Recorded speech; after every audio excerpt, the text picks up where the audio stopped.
Leo tena tuko mbele zako Baba wa rehema, utusamee maovu yetu yote na dhambi zote, dhambi za nafsini, rohoni na mwilini. Na Baba, useme nasi tena leo Baba wa rehema, ukitufundisha neno lako Bwana. Neno lako ndio kimbilio letu, neno lako ni msaada wetu, neno lako ni ngao yetu Baba wa rehema, neno lako ni uponyaji wetu, neno lako ni uumbaji wetu Baba wa rehema. Utakavyosema nasi Bwana, neno lako lituumbe tena upya. Neno lako Baba liumbe hatua zetu zote, liumbe nafsi, roho na mwili. Neno lako Baba wa rehema likituokoa Baba katika mikono ya mabaya wetu Baba wa rehema.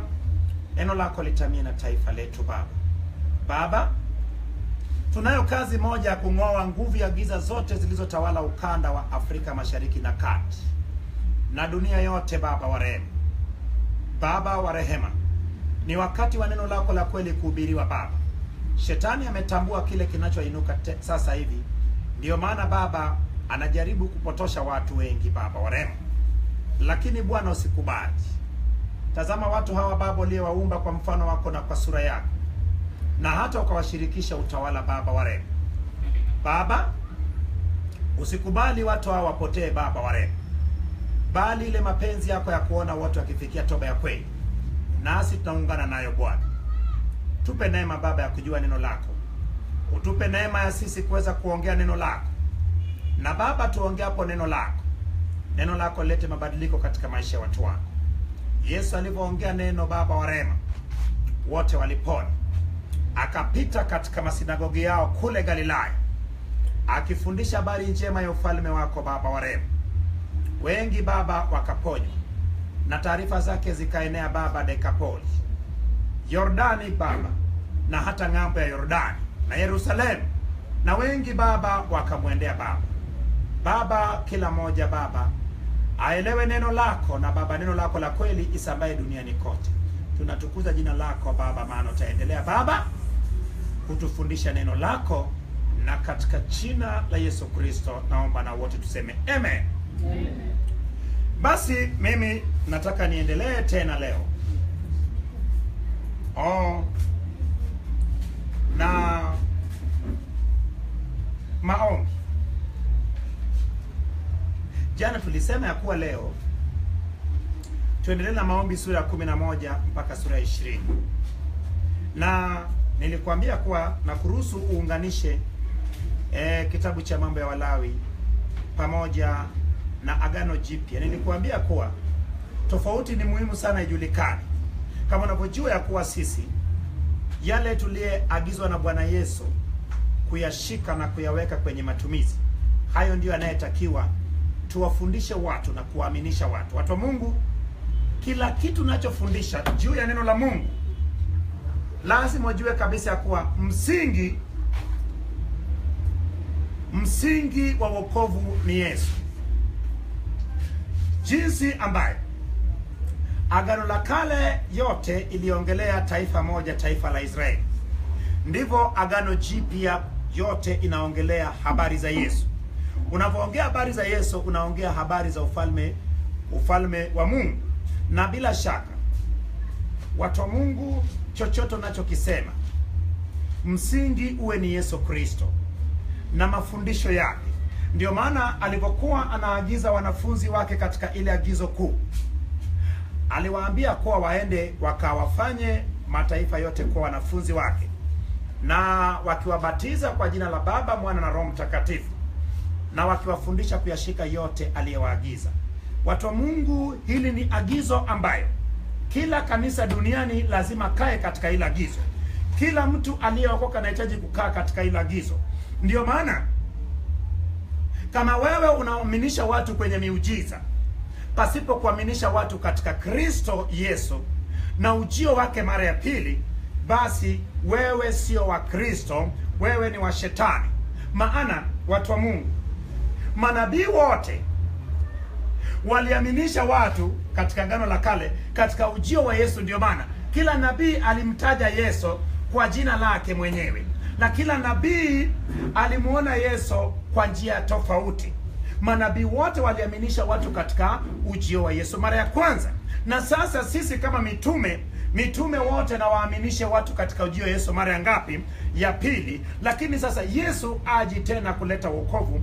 Yesu anakuja kuleta ujira, anakuja kunyakua kanisa lake. Ndio maana fanya lifanyalo, lakini jua kabisa ya kuwa tukio kubwa kwenye kalenda ya Mungu ni ujio wa Yesu mara ya pili. Na atakapokuja Yesu ataishia kule angani. Waliyekufa katika Kristo watafufuka, na waliyekuwa bado wanaishi, waliopo hai, kufumba na kufumbua atavaa mwili usioonekana, na kwa pamoja wataungana na wale waliyefufuka ambao walikufa katika Kristo, nao watakwenda kumlaki Kristo, na Kristo akichukua kanisa lake ama bibi arusi na kwenda naye mbinguni. Na kumbuka, imeandikwa ya kuwa azuiaye lazima iondolewe. Azuiaye ni kanisa. Ndio maana nakwambia hivi, usiogope na watu wanayesema kuwa mpinga Kristo ameshaanza kutumia ile namba 66. Usiogope. Namba 66 hata kama ipo, hiyo ni kivuli cha 66. 66 itakuwepo katika awamu ya pili ya dhiki kuu, miaka 3.5 ya mwisho, ndio itakaye kuwepo alama. Atakayeweka watu wake alama kwanza ni Bwana kupitia yule malaika, ambayo ataweka wale Wayahudi ambayo ni 12,000 mara 12, ambao ni watu 144,000 watakayetiwa muhuri. Na shetani ataiga, maana yeye ni bwana wa kuiga. Shetani na wakala wake. Watu wa Mungu, waganga wanachokifanya sijui kuchinja kuku, kuchinja ng'ombe, hayo wameiba iga kutoka kwenye Agano la Kale. Sisi tumeshapitwa na hayo. Wakati wao bado wanachinja wanyama na ndege, hiyo sisi kwetu imebakia kuwa ni kivuli. Sisi tayari ndege wetu ni Yesu Kristo, si ndio? Kuku wetu ni Yesu Kristo, si ndio? Ng'ombe wetu ni Yesu Kristo, ndio? Yesu ni yote katika yote. So watu wa Mungu, nachosema ni nini? Ninasema ya kuwa lengo mama ni kupata kujua Injili. Na Injili imepiga watu wengi sana chenga. Kuna tofauti kati ya Injili na Torati. Torati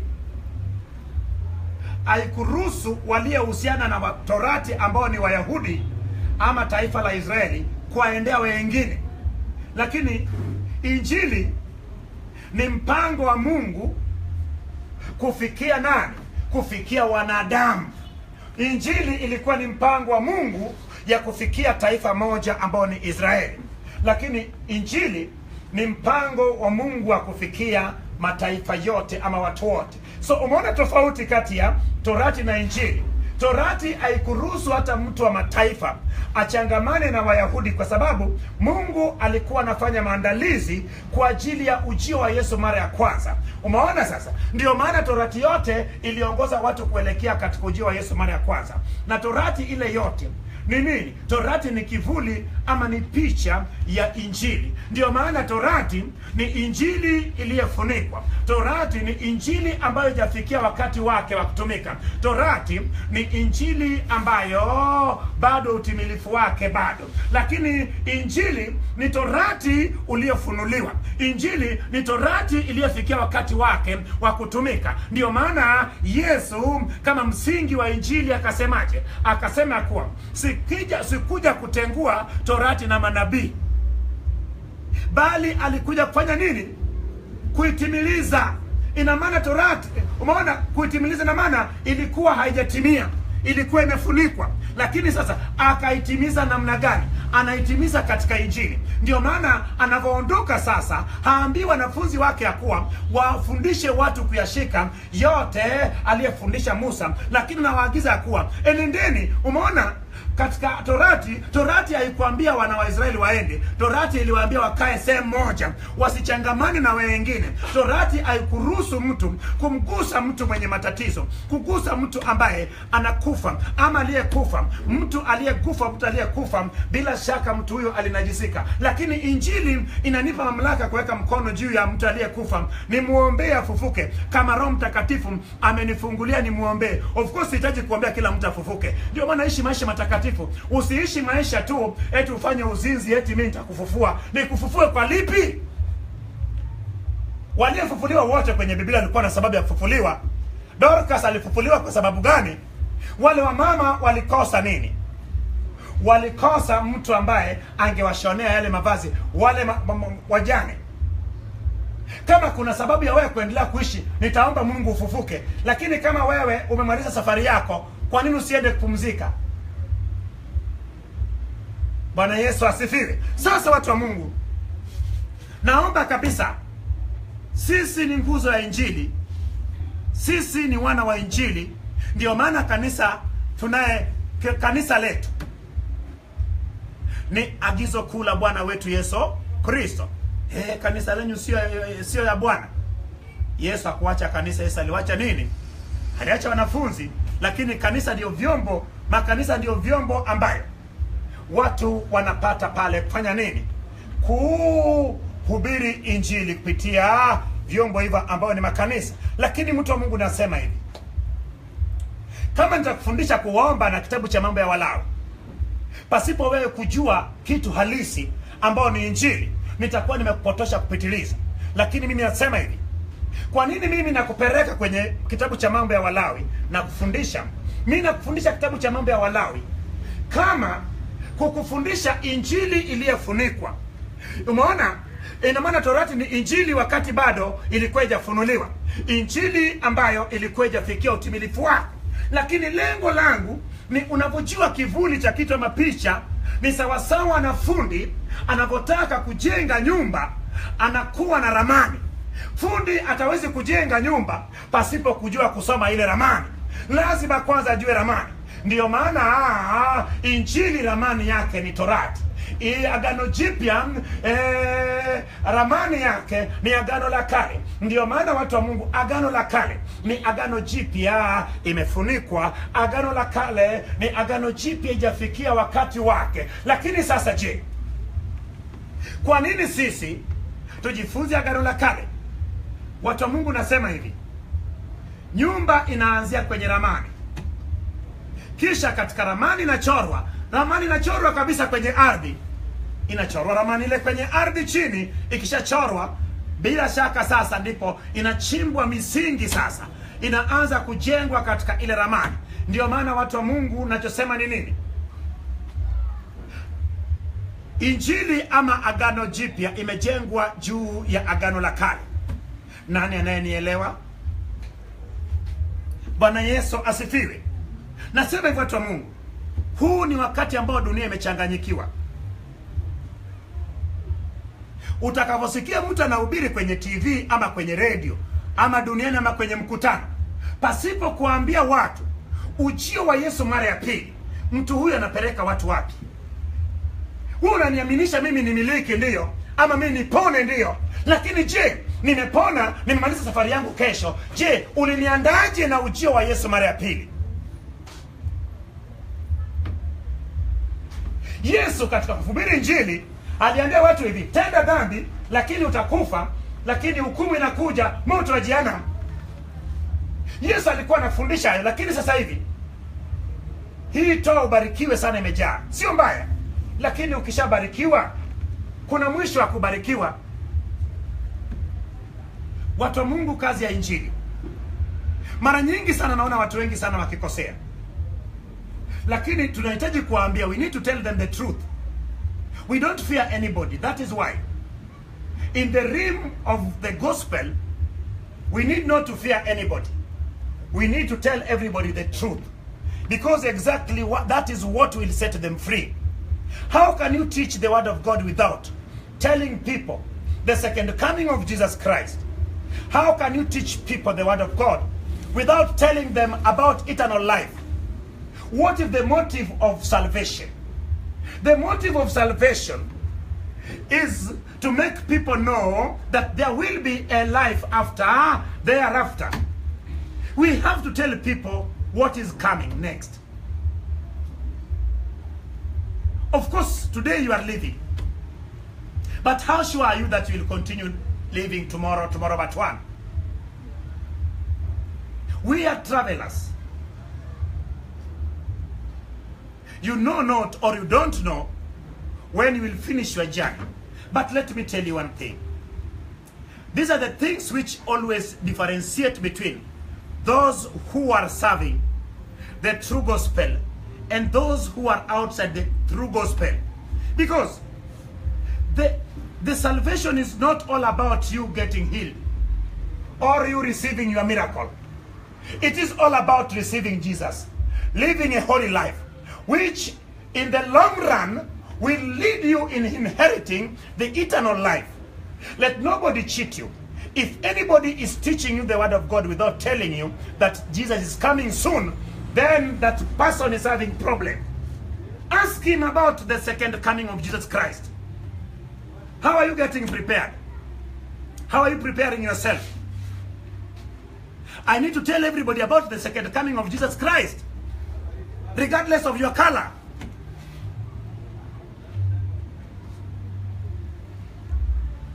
That is something which is factual. It is reality.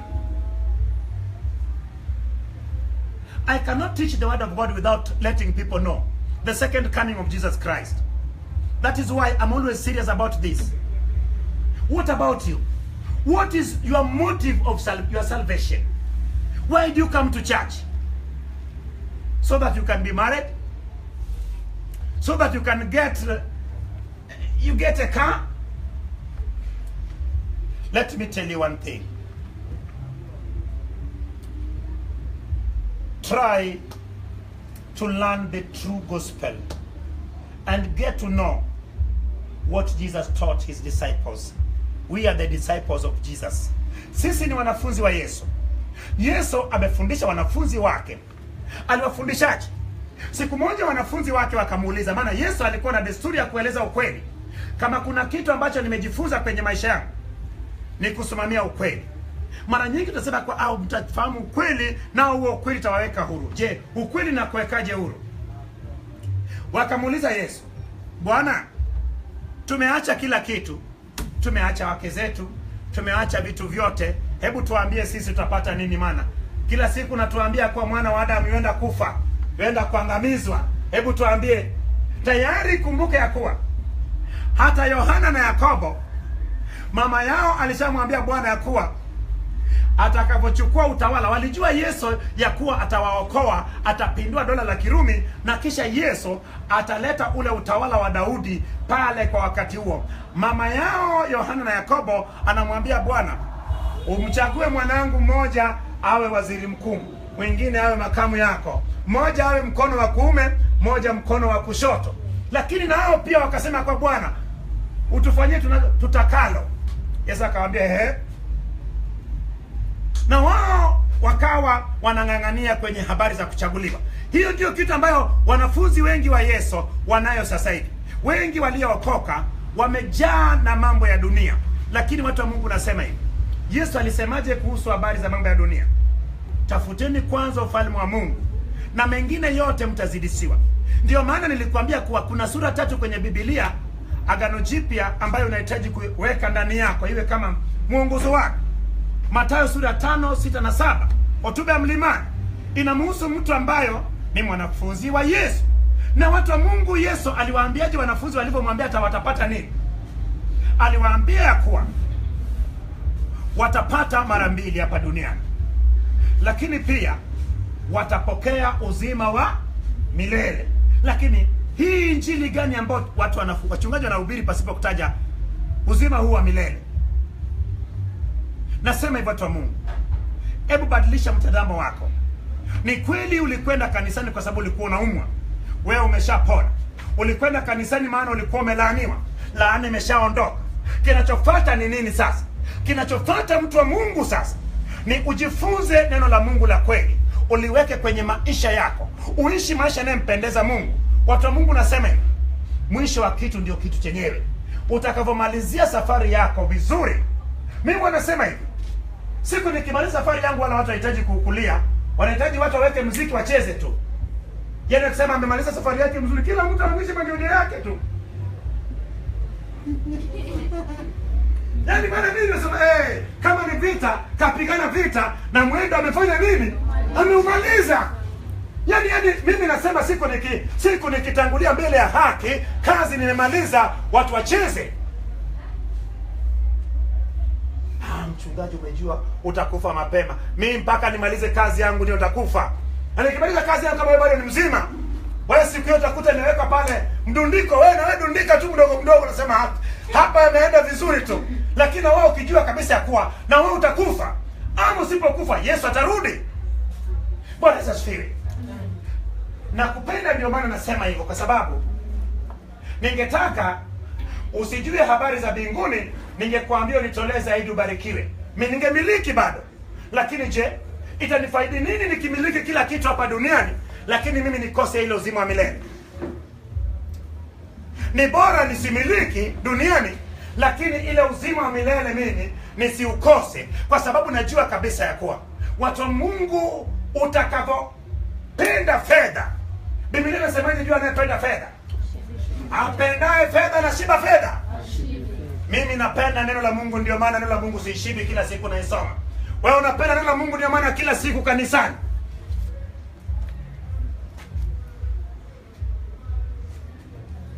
Mchungaji Yesu alisema kuwa utazidishiwa.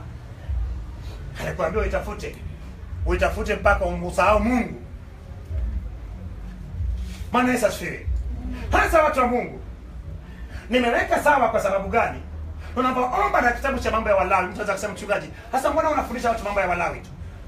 Nilikwambia kwa mambo ya Walawi ndio injini ya Torati. Kitabu cha Kutoka na mambo ya Walawi ndio injini ya Torati.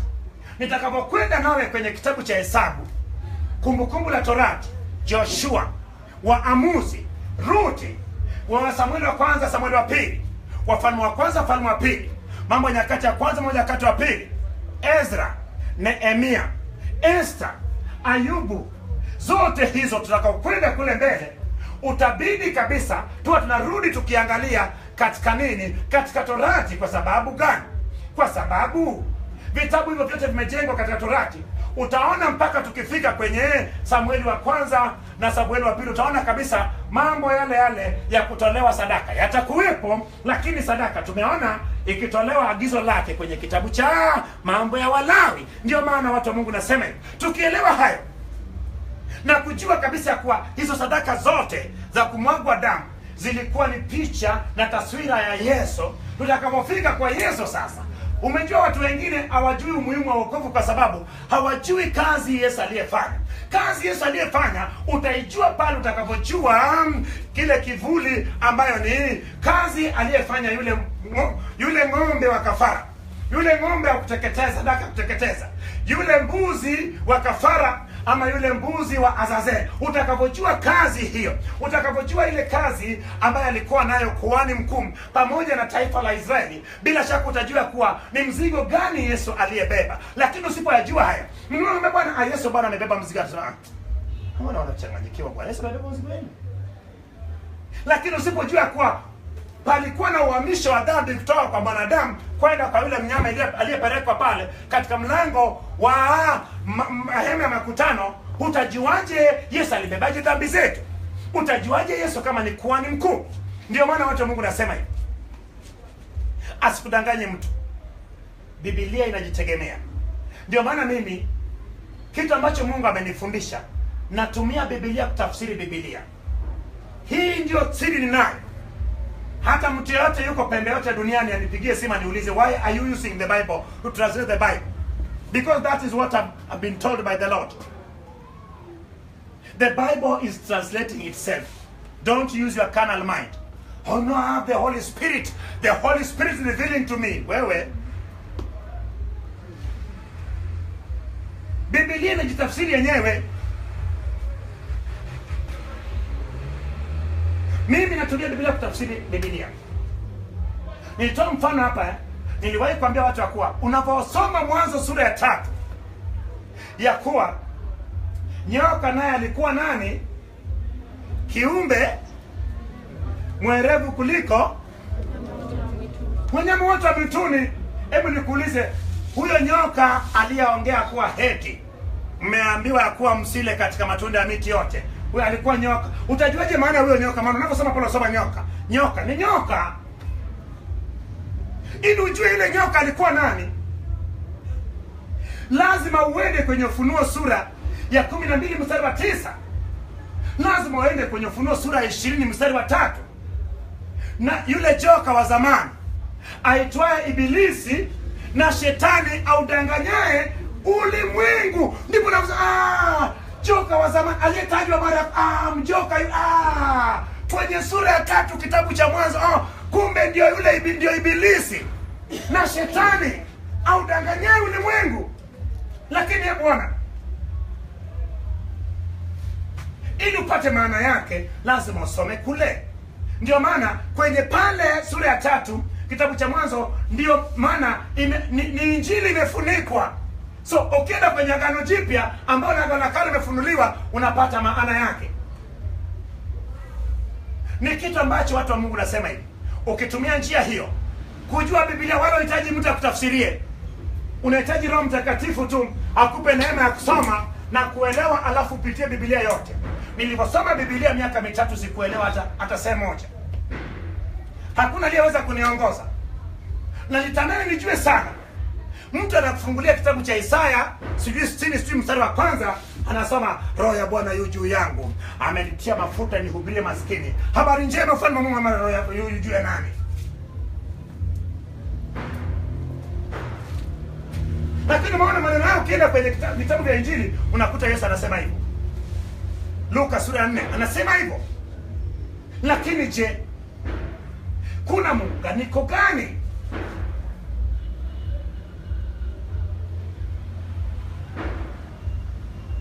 Isaya alivyokuwa anatoa unabii, amekuwa katika ulimwengu wa kiroho, anatoa unabii kwa Roho ya Bwana yu juu yangu, amenitia mafuta. Lakini sasa Yesu anakuja na ikamilisha, anasema kabisa, anaenda pale katika sinagogi pale kwao Galilaya, kisha anasimama pale katika sinagogi, analetewa gombo la nabii Isaya, anafungua, alafu anasoma pale ya kuwa Roho ya Bwana yu juu yangu, alafu anaambia kuwa leo hii maandiko yamefanya nini? Yametimia. Anasema yametimia, lakini Masihi peke yake aweza kuyatimia maandiko haya.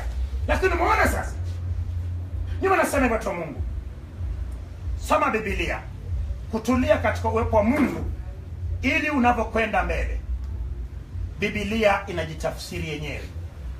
Mambo nayohubiri mengi, hata chuoni mimi hatusikufundishwa mambo hayo. Nasema ukweli, maana hata mwalimu yawezekana ananiona. Baadhi ya walimu wangu bila shaka wananifuatilia. Hatukufundishwa. Nani anayekufundisha Biblia kuanzia sijui kitabu cha Mwanzo Kutoka mpaka mwisho? Nani anakufundisha? Hakuna. Nasema watu wa Mungu, wewe ni mtu mwenye bahati. Mungu amekufunulia haya ili upate kuyafanya. Wewe una mtu ambaye anaweza kukuongoza katika kutenda, utende nini. Nasema hivyo watu wa Mungu, kazi ipo kwetu na kazi hiyo lazima tuitende. Na mimi nasema hivi, utakapoongea haya wala watu wengi hawezi kukutaka, maana hayo ukiongea kwanza inamuosha mtu. Yale sijui makucha yale mkono mrefu, sijui hongo, sijui nini, yani inaosha kabisa. Uzinzi kidogo inakwatwa uzinzi. Uongo kata tupa motoni. Hatimaye unabaki we kama wewe. Mtu akitaka kutukana unashuka chini. Mtu amekutendea mabaya nisamehe. Yaani wewe ni mtu wa kujishusha. Ndio maana Paulo akasema katika unyonge wake yeye ana nguvu. Hakuna mtu alihubiri injili kama Paulo, asikudanganye mtu. Pasipo Paulo injili ilikuwa inakwisha, maana wanafunzi wa Yesu hawakutaka kutoka pale Yerusalemu. Na wao walimezwa, akaanza kuhubiri injili ya tohara, ya kuwa lazima ufuate Torati ndipo injili iendelee. Lakini Paulo akasimama. Watu wa Mungu, nimewahi kufuatilia maisha ya Paulo. Gharama aliyelipa ule mwanaume sio mchezo. Aliwahi kutolewa katika nje ya mji akapigwa kwa mawe. Aliwahi kuvuliwa vazi, alafu mbele ya sokoni analangwa bakora, yuko uchi. Gharama ya injili. Yesu anavuliwa nguo, anapigwa mijeredi. Gharama ya injili. Yohana mwana wa Zebedayo anatupwa kwenye kisima cha Patmo. Gharama ya Injili, Petro anasulubishwa kichwa chini mguju. Gharama ya Injili, ndugu yake Petro anasulubishwa kwenye msalaba ya X. Gharama ya Injili, wale wote wanafunzi wa Yesu ni wawili tu ambayo hawakuuawa, ambayo ni huyu Yohana mwana wa Zebedayo pamoja na yule aliyejinyonga ambayo ni nani? Yuda Iskariote. Lakini wanafunzi wa Yesu wote waliobaki waliuawa. Wewe unachezeaje Injili? Wewe Injili unachanganyaje na maji?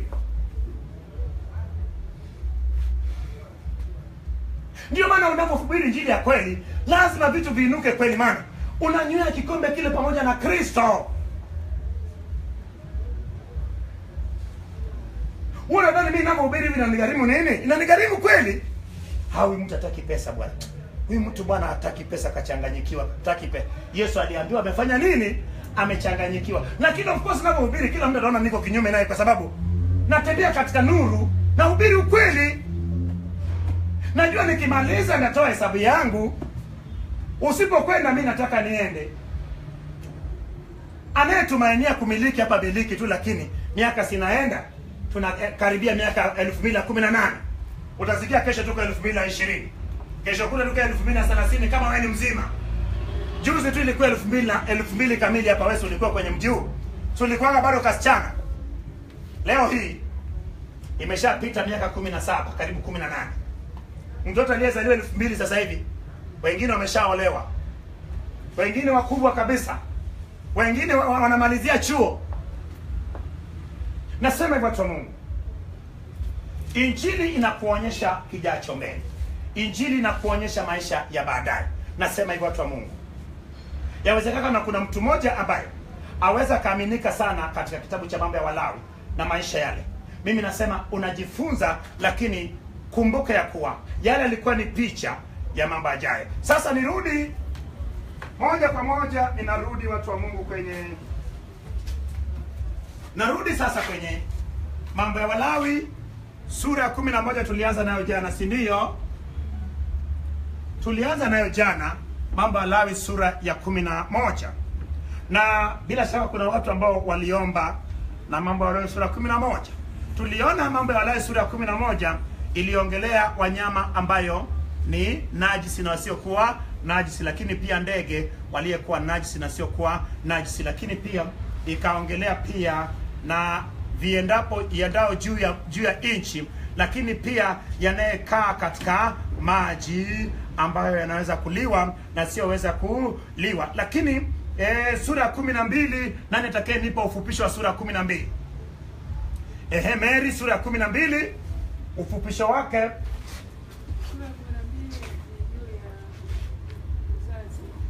Juu ya uzazi. Vizuri, kwa undani kidogo.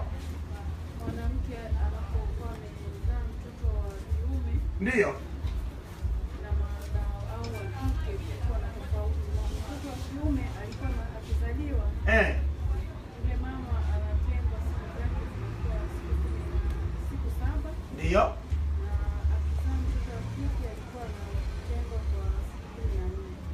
Na siku zake za utakazo zilikuwa siku ngapi? Siku zake za utakazo kwa mtoto wa kike ilikuwa ni 66. Ndio. Na mtoto wa kiume ilikuwa ni siku 40. Je, nani atakayeniambia kwa nini mtoto wa kiume ilikuwa ni siku 40 tu?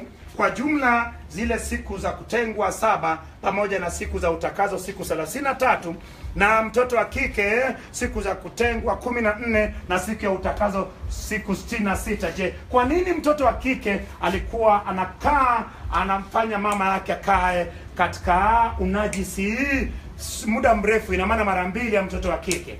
Nani atakayeniambia? Niliwahi kusema hivi katika ile sura ya 3, tuliona kabisa ya kuwa Mungu alipokuwa akamwita Adamu na kumuuliza uko wapi, akasema nimejificha, na akasema amekula katika matunda aliyekatazwa. Mungu alimuuliza mwanamke pia kuwa umefanya nini? Mwanamke akamtupia nyoka, mpira ya kuwa nyoka alidanganya. Mungu akaulani nyoka, lakini Mungu alimwadhibu mwanamke. Tuliona ya kuwa zile adhabu za mwanamke zilikuwa 4, lakini ya mwanaume zilikuwa ngapi? Zilikuwa 2, na maana za mwanaume zilikuwa ni nusu za mwanamke. Ndio maana bila shaka kuja katika hizi siku za kuwa katika unajisi, ikawa ni mtoto wa kike inakuwa mara 2 ya nini? Mara 2 ya wanaume. Ingine hapo katika pia ilikuwa na sadaka. Ndiyo. Ndiyo. Ambapo alitakiwa alete kondoo kwa mwaka mmoja. Ndiyo. Kwa ajili ya kuteketezwa na hua kwa ajili ya sadaka ya patanisho. Na je, kwa mtu ambaye alikuwa hana uwezo alitoa sadaka gani? Kwa mtu ambaye alikuwa hana uwezo, ndiyo, alikuwa anatoa makinda ya njiwa.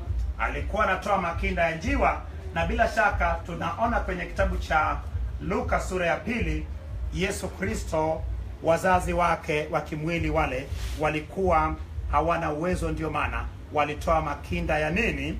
Ya njiwa, pale ambapo walipompeleka hekaluni Yerusalem. Ingine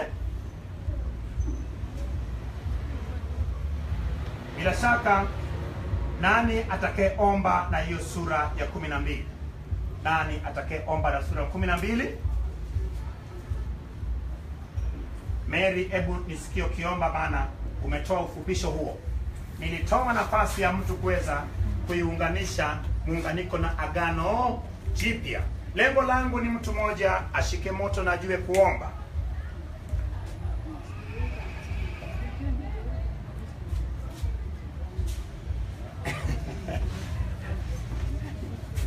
Nani anaweza kuomba naye?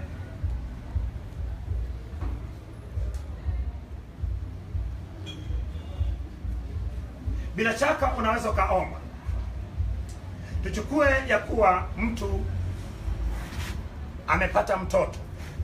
Anapopata mtoto, akapata mtoto wa kike, bila shaka kama mtumishi wa Mungu unaweza ukakaribishwa uende ukamwombee, ama yawezekana mtoto huyu akawa ameletwa mara ya kwanza ili umbariki. Bila shaka unahitaji kuombaje? Kumbuka ya kuwa unahitaji kuenenda katika Injili imefunikwa na kuja kwenye Injili imefunuliwa. Kumbuka ya kuwa kwa sasa hivi wala Yesu alishamaliza mambo hayo yote. Hakuna tena swala la kuweka mtoto wa kike siku 80 ama mtoto wa kiume siku ngapi? 40. Bila shaka kinachotakiwa ni wewe ukishakaa ndani, siku ambayo umeona Bwana amekuongoza, basi unatakiwa ukitoka, bila shaka uende wapi? Unaweza hata kwanza kwenda kanisani, si ndio? Hatuna kitu chochote ambacho kinatufunga ya kuwa usiende kanisani. Umeona kwenye Agano la Kale mambo ya Walawi, mwanamke wala hata kama akiwa katika siku zake akitumika, hakuruhusiwa bila shaka kujumuika pamoja na makusanyiko ama mkutano. Lakini kwa sasa hivi hayo mambo yote wala hamna tena. Hamna kinachomzuia mtu asiende nyumbani mwa Bwana. Hakuna kinachomzuia mtu asiongee habari za Mungu kwa sababu si yuko katika siku zake. Hakuna kitu kama hicho. Maana Yesu alishafanya nini? Alishaondoa ule unajisi, na aliyekuwa wa kwanza kuharibu hiyo sheria alikuwa ni nani? Alikuwa ni Yesu. Maana aliyeruhusu aguswe pindo la vazi yake na mwanamke aliyekuwa anatokwa na damu miaka 12 ni Yesu. Aliyekuwa wa kwanza kuweka mkono wake juu ya mtu mwenye ukoma alikuwa ni Yesu. Bila shaka kiashiria kuwa Kristo ndiye aliyekuwa wa kwanza kuleta hii amri mpya ya upendo, ambayo wale watu ambao walikuwa najisi, kama wenye ukoma, kama wanayetokwa na damu, hakuna upendo uliokuwepo kwao. Maana kwenye Agano la Kale walikuwa na tengo, walikuwa wanapata matatizo na madhara mengi sana, lakini Kristo akawaonyesha kuwa yeye ni pendo. Ndio maana aliweka mkono juu yao akawaombea, na wakafanya nini? Wakapata kupona. Sasa unapoomba unaweza ukaombaje? Bwana, natukuza jina lako. maana wewe ni muumbaji Baba. Kama kwenye Agano la Kale mtoto wa kiume Baba wa rehema alitengwa siku 7, na siku za utakazo ya mama yake ilikuwa ni siku 33, na baba siku 40 kwa jumla, na mtoto wa kike ilikuwa ni siku 80. Baba, maana tuko katika Agano Jipya, nawe Baba wa rehema umeitimiliza Agano la Kale kupitia Injili. Tunakutukuza jina lako Baba wa rehema kwa ajili ya baraka za mtoto huyu wa kike. Na Baba, tunatukuza jina lako, maana anavyotoka Baba wa rehema, chochote Baba wa rehema kinachoweza kutumika na shetani Baba kumweka ndani, kama watoto walivyokuwa wanawekwa ndani, Bwana, ninaiondoa kwa damu ya Yesu, ninaiondoa kwa jina la Yesu. Na Baba, umesema tuwabariki watoto wadogo, nami nambariki mtoto huyu, naye azidi kuwa kwenye hekima na kimo, akikupendeza wewe Bwana na kupendeza wazazi wake na wanadamu. Na Baba wa rehema, ni wewe ndio lindee mchi. Mlinde mtoto huyu na mabaya yote Baba. Linda nafsi yake, linda roho yake, linda mwili wake, linda na nyota yake. Na Baba, ninapanda mbegu ya Injili ndani ya mtoto huyu Baba wa rehema. Injili yako imfunike, Injili yako ikuwe ndani yake, na katika jina la Mungu Baba, Mwana na Roho Mtakatifu, amen. Umeona sasa, hiyo ni maombi ambayo unaweza kaomba, lakini kumbuka ya kuwa nimegusa kule kwanza kwenye Agano la Kale, lakini ni habari za mtoto. Nini hii inanifanya nikumbuke, nione jinsi ilivyokuwa kule, lakini ninavyosema hivyo hapa ninaambiwa ya kuwa shetani yeye atumia anavyomfunga, anamfunga akitumia mfumo ile ya kuwekwa ndani. Kuna watoto ambao wa kike ambao shetani bado ameweka ndani. Ndio maana sisi sasa hivi hatuchinji wanyama tena, lakini waganga bado wanachinja wanyama, shetani bado anawachinja wanyama. Ndio maana nasema hivyo, watu wa Mungu, wewe unataja Agano la Kale ukitaka kumpiga shetani chenga ama mieleka. Maana kumbuke ya kuwa bila shaka unaweza ukataja ya kuwa Baba wa rehema, bila shaka ili mwanamke atoke katika unajisi, Baba alileta kondoo wa mwaka mmoja, ama makinda ya njiwa wawili. Lakini Bwana wa majeshi, kila mnyama yote atakayetolewa kafara kinyume na mtoto huyu katika maisha yake yote, Baba wa rehema, nami nanyunyiza damu ya Yesu Kristo, damu ya mjumbe wa Agano Jipya, damu iliyo safi kuliko damu ya Abeli, itakuwa inanyamazisha damu zote, na mtoto huyu Baba wa rehema awe chini ya ulinzi wa damu ya Yesu, na katika jina kuu lipitao majina yote ya Kristo Yesu naomba na kuamini, amen. Umeona, kumbe tunaweza tukaomba na watoto wadogo na tukawawekea ulinzi maisha yao yote. Maana anayekwenda kinyume naye lazima achinje njiwa, lazima achinje kuku kama ni mganga. Hakuna chochote anachofanya shetani pasipo kurudi kwenye Agano la Kale. Lakini tutamwambia kuwa tunamgusia Agano la Kale, alafu tunamleta kwenye Agano Jipya, tunampeleka kule kwenye Agano la Kale, na bila shaka atakavyoona, ataona damu inanyunyizwa kama alichinja kondoo ama kuku, ataona damu, ataona ndege na damu yake na mwagwa. Akija kusuka, anaona kabisa Yesu ndiye amesimama juu ya msalaba, tayari ushindi umeshakuwa kamilifu. Sema, mimi ni mshindi pamoja na Kristo. Mimi ni mshindi pamoja na Kristo. Kupitia msalaba mimi ni mshindi. Bwana Yesu asifiwe. Nani amenielewa? Hebu nisikusikie mambo bora unaongea peke yako. Nasema nimeielewa, naomba tu niombe sasa 13 mimi nilikuwa nimejipanga. Nani mwingine mwenye neno? Naona watu wanaongea wenyewe. Ikoje? Yaani nimepiga shetani. Yaani ya kwanza ilikuwa nzuri, ya pili nayo imekuja kwa ufupi, lakini imebeba kila kitu.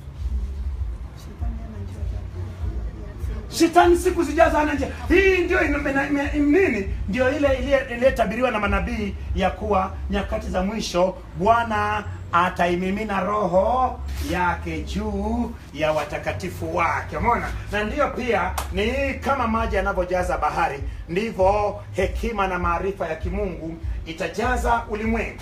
Kama umejua kuna hatua ya kuchua neno, Roho Mtakatifu kufanya jua neno, lakini kuna hatua ya sasa ilo neno kuliweka katika maombi.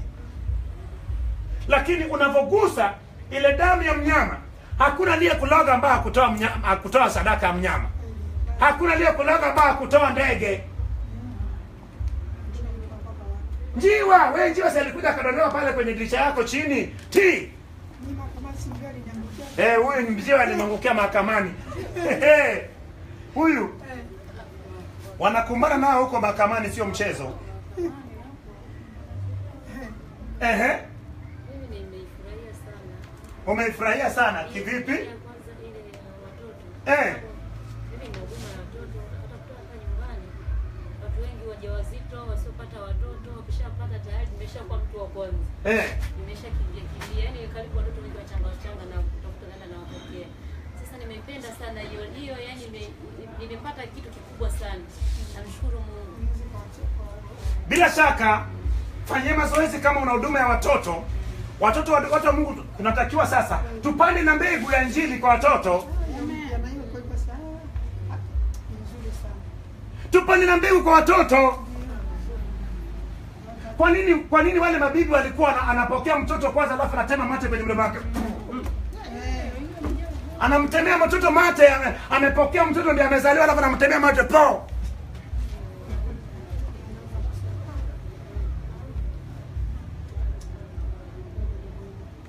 Tukifanya hivi, mbegu tunayepanda ndani ya watoto itadumu. Nani mwenye nene pafra swali naona unashangaa? Ana mchungaji hapo, mimi nimekubali sana. Nimekuja tu sababu mwenyewe nilikuwa nzito, lakini ulivyoomba hapo nimeona mwanga mbele. Bwana Yesu asifiwe. Sema Baba. Baba, katika jina la Yesu. Katika jina la Yesu. Wewe ni Baba. Wewe ni Baba. Mimi ni Mwana. Mimi ni Mwana. Baba wa rehema. Baba wa rehema. Ujauzito wangu. Ujauzito wangu. Ulitungwa ndani ya tumbo la mama yangu. Nikiwa tumboni mwa mama yangu. Kuna damu iliyemwagwa. Kuna damu iliyomwagwa. Ama ya ndege. Ama ya ndege. Ama ya mnyama. Ama ya mnyama. Baba wa rehema. Baba wa rehema. Hata wakati nilipozaliwa. Hata wakati nilipozaliwa. Yawezekana damu ilimwagwa. Yawezekana damu ilimwagwa. Wakati nikiendelea kukua. Wakati nikiendelea kukua. Yawezekana kuna damu ilimwagwa. Yawezekana kuna damu ilimwagwa. Baba mweza wa yote. Baba mweza wa yote. Nami katika jina la Yesu. Nami katika jina la Yesu. Ninamshika makinda ya ndege. Ninamshika makinda ya ndege. Makinda ya njiwa. Makinda ya njiwa. Ninakaribia. Madhabahu ya kuteketeza. Madhabahu ya kuteketeza. Ninanyunyiza damu ya makinda ya njiwa. Ninanyunyiza damu ya makinda ya njiwa. Kwenye madhabahu ya kuteketeza. Kwenye madhabahu ya kuteketeza. Damu ya makinda ya njiwa. Damu ya makinda ya njiwa. Inyamazishe kila damu iliyemwagwa kinyume nami tangu nikiwa mdogo. Kwa jina la Yesu. Nyamaza, ewe sauti unayenena kinyume nami. Unayenena kinyume nami.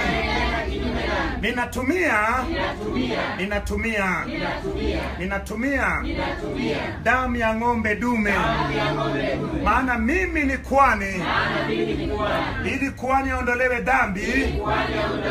Ilitumika damu ya ng'ombe dume. Damu ikachukuliwa. Ikapakwa kwenye madhabahu ya dhahabu. Kwenye pembe 4. Damu iliyebaki ilimwagwa kwenye madhabahu ya kuteketeza. Mafuta na figo 2 iliteketezwa.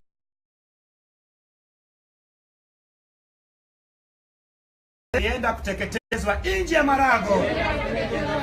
mabaya yote yaliyenisibu ninayatoa ndani yangu, jinsi yule mnyama alivyotolewa nje ya marago na kwenda kuteketezwa nje ya marago. Chochote ambacho kilikupata tangu ukiwa mdogo, basi ninatumia damu ya mwanakondoo wa mwaka mmoja, ninanyunyiza kwenye madhabahu zote damu ya mwanakondoo, maana ilikuwa ndiyo mnyama wa mwanamke